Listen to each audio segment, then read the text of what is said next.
to Strictly Business, Variety's weekly podcast featuring conversations with industry leaders about the business of media and entertainment. I'm Cynthia Littleton, co-editor-in-chief of Variety. Today, my guests are Alex Morgan and Dan Levy. Alex is a soccer superstar. She recently retired from her professional career after 2 Women's World Cup wins and 2 Olympic gold medals. Today, she's a partner in the women's sports platform Togethxr. That's the company that markets the great t-shirt that declares, "Everybody watches women's sports."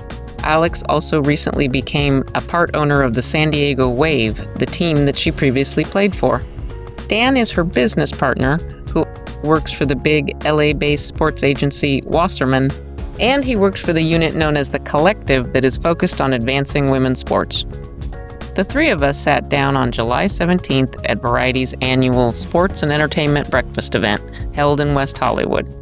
Alex and Dan joined our event the morning after Alex was honored by ESPN at the ESPY Awards with its Icon Award. That's where our conversation starts. Couldn't be 2 more people that are more in the thick of what we're trying to really focus on here today, which is that nexus of sports, media, entertainment, and I would add entrepreneurship, which is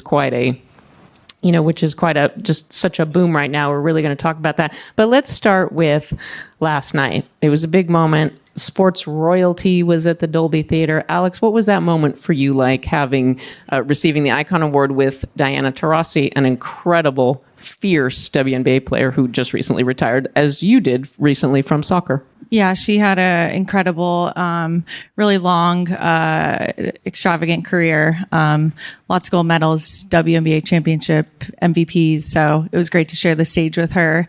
Also, Dan's wife and daughter were honored as well. They were up for best team, as his wife coaches a UNC women's lacrosse team and his daughter plays on that team. So we were there celebrating a lot of things. Awesome. Yeah, no, it was really neat. It was a full circle moment, as you can imagine, for me. A lot of applause for you yesterday. No, not for me, but from me, yeah. But seeing Alex at this stage in her career receive that kind of an award is just incredibly gratifying for me to see how far she's come, and then to have our daughter and Jenny up there was pretty neat too. So. It's all in the family. But Alex, I mean, again, looking out at that crowd where I'm sure you saw so many familiar faces and stars, and probably people you're a fan of. To get that kind of recognition for you at this stage of your career, you're recently retired. You're doing a lot more in business and media and content and incredible advocacy. What was it like to kind of be in that moment? Was it pretty surreal?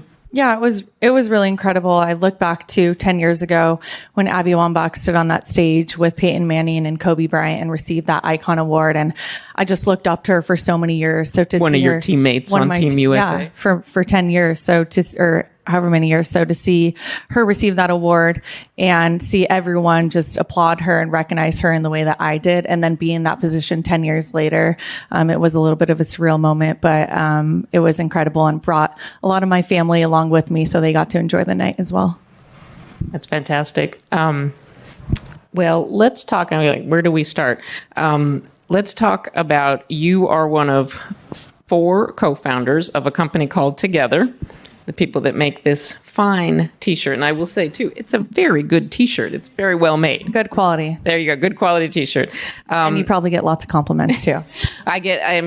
People like at an airport, people will, wave at me. I mean, it really is a conversation starter, and it's so good because it is so true.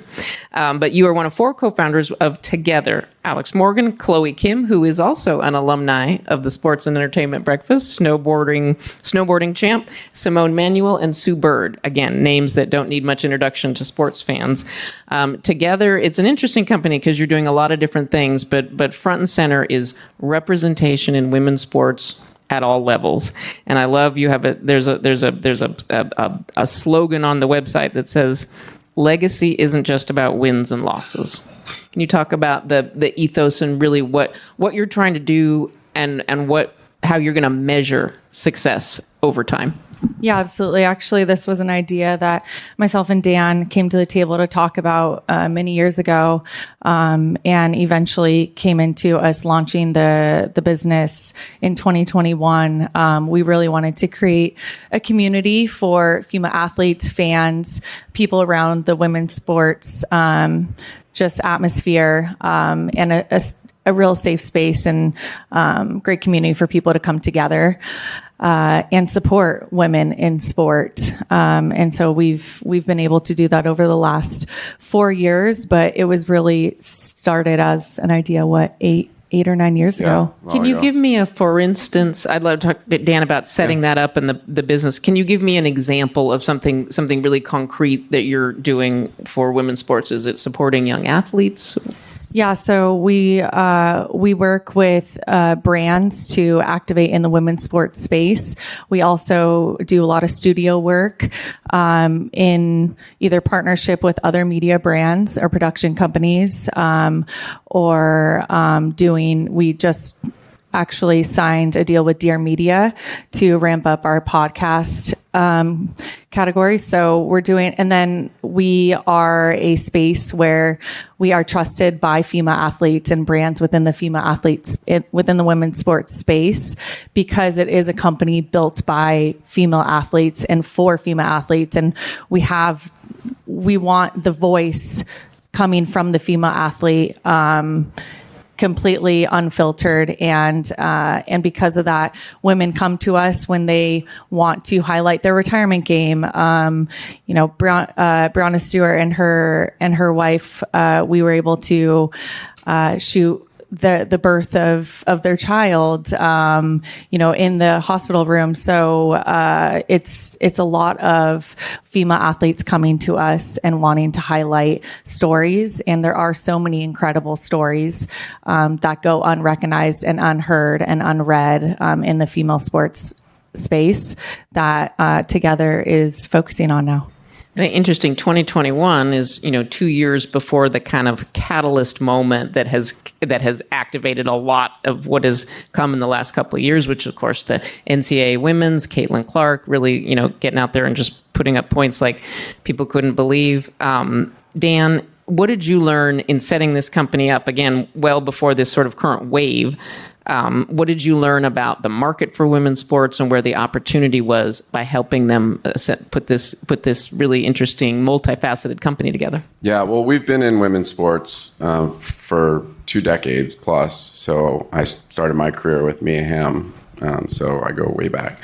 But the reality is the great thing about Togethxr and Alex was during her peak powers as a player. And a lot of athletes struggle with trying to figure out how to manage their career and be the best at what they do on the field, on the court, and at the same time put in the time, effort, and work to build their business outside of it. And so for me, it was just really inspiring to see her take this idea, run with it, but also dedicate the amount of time and effort that it took for us to go out and find partners and build this company. So I think it's rare that you have someone who can sort of do all those things in the middle of in the prime of their career. But we were able to find some great partners, and obviously with Sue and Simone and Chloe, we had a great group. Some of whom are Wasserman clients too, which was helpful. But the reality is that it was not about Wasserman. It was about Alex's vision and us just being there to help her realize that. Mm-hmm. What do you have benchmarks? Like, are there things that you're looking for in terms of whether it be salary, whether it be, amount of time for women's sports on television, which has grown exponentially in these last 24 months? What are you looking for to say in 5 years' time, this is where we moved the ball? Yeah, well, one of kind of those markers when we started the company was that women's sports got 4% of the total attention in the sports landscape, and we wanted to push that number. It's now 16%. Next year, it might be 20%. We need to keep getting it up to way higher than that. But I feel like Togethxr is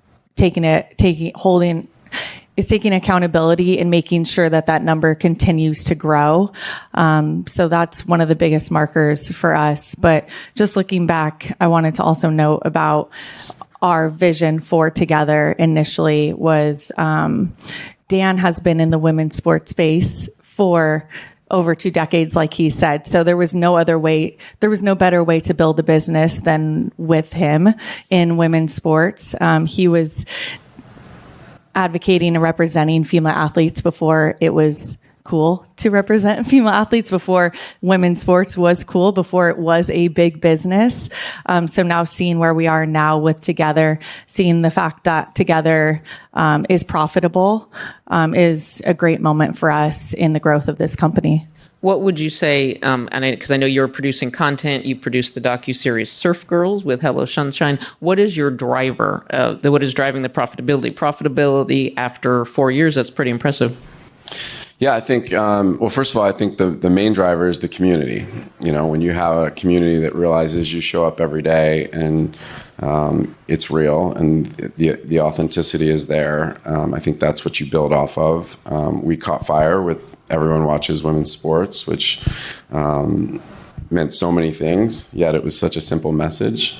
So the merch piece of it was not necessarily front and center to what we were building, but it ended up being a nice, exciting opportunity. Tell us the origin story of this shirt, because it just seemed to me that it just sort of popped into my social feed, and I said, must have, like as soon as I probably possibly could. Tell me the origin story of this phrase in this shirt. I really think that's what happened with a lot of people. And it was a simple phrase that we were, merchandise isn't a big part of our company, but it's, it is in a way for Togethxr to continue to create revenue, but also be something that can bring the women's sports community together. As you say, the community factor. Yes. So putting that on a t-shirt, we just decided, let's put this on a t-shirt, let's put it out there. And within 24 hours, we had sold out all of our inventory.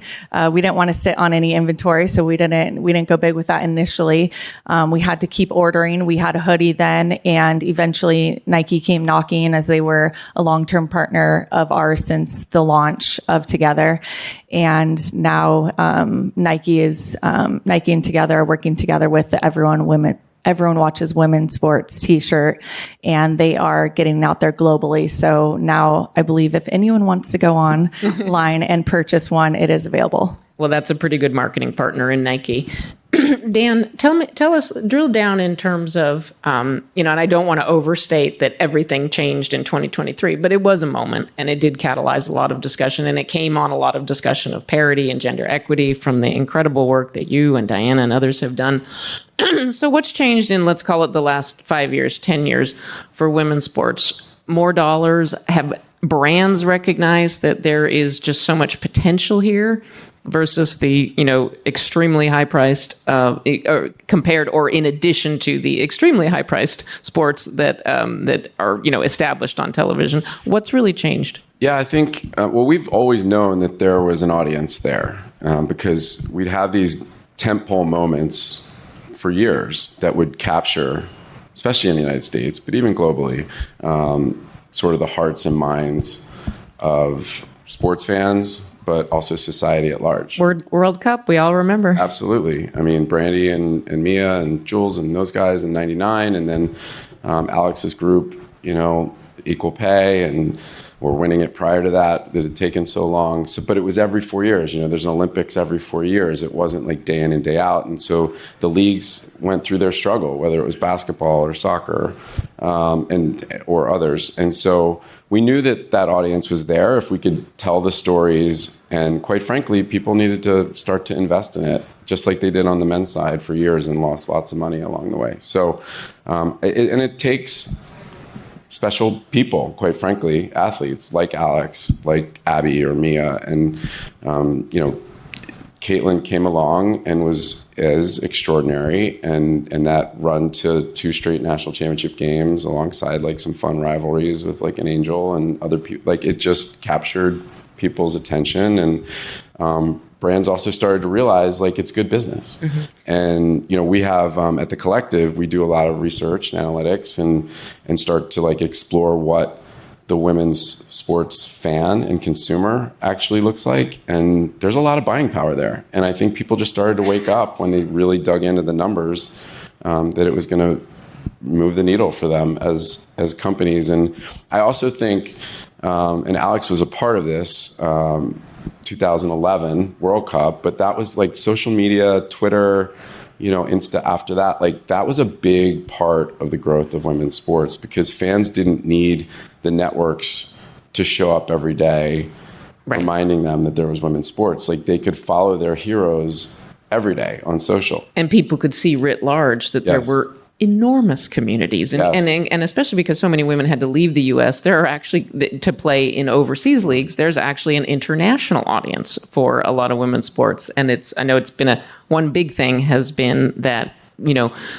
fewer athletes just to make a living have to do that. There's more WNBA players, more women's soccer players that can stay here because of, in no small part to the work that you did to just raise the general awareness of gender equity. Before you all started talking about it literally a couple of years ago, nobody even thought why there would be this gigantic differential. Not that there isn't a differential between women and men's pay, but it was so egregious in this area. And it took a lot of guts for you in the middle of your career, in your prime playing days, as Dan said, to really stand up and say, this isn't right. Yeah, we filed a lawsuit against our employer, against U.S. Soccer in 2019. In March, we had a World Cup to play in June. Raise your hand if you've ever sued your employer. I have never sued my employer. I mean, this really is quite a bit. In the middle of trying to win a world championship. Yeah. It was like another full-time job, but I feel like it bonded us even more, and winning a World Cup was going to put us on like a stage and set us apart in a way where, they couldn't close the door, they couldn't quiet us. And that's exactly what we did. It took until 2022 for us to sign equal contracts with U.S. Soccer. So it was a long and drawn out fight, legal battle, but we were committed, and I feel like the effects of that we're still seeing today in and out of the sport. I know this is a broad question, but what generally for the the National Women's Soccer League, which is really taking root, what generally do you feel like they are, obviously being a women's league, but do you think that they're aware of these issues? Are they aware that there's a need to continually kind of raise the bar and get the women to where the MLS soccer players are? Yeah, well, I mean, there's a lot of aspects to that. We're looking at the valuations, and now, owners coming in and paying. I don't know what Bob and Willow paid for Angel City over to. I think Bob Iger, head of Disney, and Willow Bay, his wife. Yeah, the majority owners of the Angel FC club, which has had a huge impact here. Yeah, I want to say it was potentially 200 or over. San Diego Wave also coming in over 100, and 3, 4, 5 years ago, those teams were sold for $2 to $5 million. So you just look at those numbers, and you look at the entry point for investors wanting to come in. And I think it's a lot better of a deal than coming into, a men's league that has been operating for 50 or 100 years. We're only in our 15th season of the NWSL, and to see the growth just in a short period of time. So you look at, well, who's the driving factor of it? It comes back to the players. They're the ones grinding, playing, creating the product on the field, drawing the 10, 20, 30,000 fans. So naturally you look at salaries, they have to go up, or players are going to find elsewhere to play. They're going to go to Europe or wherever it is to find the best compensation, to find the best value that they deserve. So that's been something that I had fought for as a player. Now as an investor in the San Diego Wave, right. I'm on the other side of it per se, but seeing it from a player's perspective, I know exactly, I can give valuable, advice and information to ownership groups about where the player's perspective lies and how to keep our best talent here in the U.S. and how to keep the NWSL the best league in the world. Dan, I'd love your perspective on, because yes, Alex, you just recently became a part owner of the San Diego Wave, one of the National Women's Soccer League major teams, and that, to me, that's got to be like, for a team that you used to play for, that's got to be a little bit like Lucille Ball being under contract at RKO and then 20 years later coming back and buying the studio. Pretty cool. But I'd love to, talk about sort of the entrepreneurial opportunities that are available, and including team ownership, which for years, it's much more common now, but for years was utterly unattainable for male athletes, let alone female athletes. What has changed to allow that to happen? Well, I think that the value in the business has changed, and I think you also have real stars who have business acumen because they've been forced to really dig in and build their own businesses along the way, and I think that's super exciting. I sort of touched on it before, but like, Alex has always been incredibly involved and excited to do the work off the field without it affecting what she was doing on it. And so that goes also to sort of your next career too. You can't start planning or talking about what's next after you retire. That had to happen a few years ago when we didn't know when it was going to happen, but we knew that at some point it would. So understanding like where the areas of opportunity are, what's exciting to her and to her peers, and certainly investing in either other companies that care about your sport or women's sports or health and wellness or whatever it may be, or actually the league was something certainly on our radar, and it was exciting to kind of look ahead and put the pieces together potentially. And again, for you to take all that expertise and channel it now in a different way to not only helping to bring a team together and to help their performance, but also, grow a business. That's got to be pretty exciting. And I just want to say, by the way, Alex also has 2 young kids, including a 3-month-old. Yeah, there's the mom thing too. Yeah, the mom which thing. is the most important thing, right?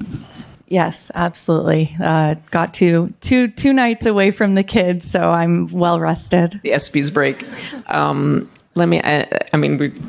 We talked about the San Diego Wave. Let's talk about the Alex Morgan Foundation, which is on top of everything else we've talked about. You have a philanthropic effort. What is your area of focus for that, and where do you see the need for that kind of impact? Yeah, over the last 3 or 4 years, me and Dan started talking about building out my foundation, what was important to me. Dan has a lot of experience with helping Mia build her foundation and helping her throughout the last 10, 15 years. 25 years. So he was a perfect person to go to and say, okay, let's dig into really what you're passionate about, how we want to activate. Moving to San Diego 3 or 4 years ago and being a part of the Wave, knowing the long-term goal was to eventually be a part of the Wave in a business aspect, which I was able to do over the last couple of months with the investment. We started the Alex Morgan Foundation about 2 years ago now, and it has 3 pillars. The first pillar is focuses on sports equity, and then we go into creating opportunity and confidence for girls using sport as a platform. And the last one that's near and dear to my heart is supporting moms, new moms in particular, when moms are at their most vulnerable stage and need way more resources and support than we are given, both with work and at home. So to be able to activate in the community, one of the most recent campaigns that we did was our Coaching Moms Initiative, where we identified moms who coach at universities around the country and helped give them a childcare grant a grant to be able to use that for childcare, just as a little support for them and creating awareness to moms that are, working day in and day out. And Dan's wife, Jenny, is actually the perfect example of it. And she, I believe, had gave birth and was back on the field coaching within 10 days. And that's after a C-section, and strapped with your son on her chest. But she's a beast. So we took a lot of advice from Jenny in creating that campaign, but that's something that we've activated in San Diego and then gone nationwide with the Coaching Moms Initiative. It's just the level of activity and what you've been able to accomplish in a short time with your business, with your foundation. It's absolutely incredible.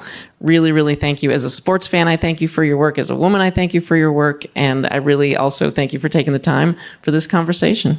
Thank you for having us. Thank you, everyone. Yeah, thanks, everyone. Thanks for listening. Be sure to leave us a review at the podcast platform of your choice. We love to hear from listeners. Please go to Variety.com and sign up for the free weekly Strictly Business newsletter. And don't forget to tune in next week for another episode of Strictly Business.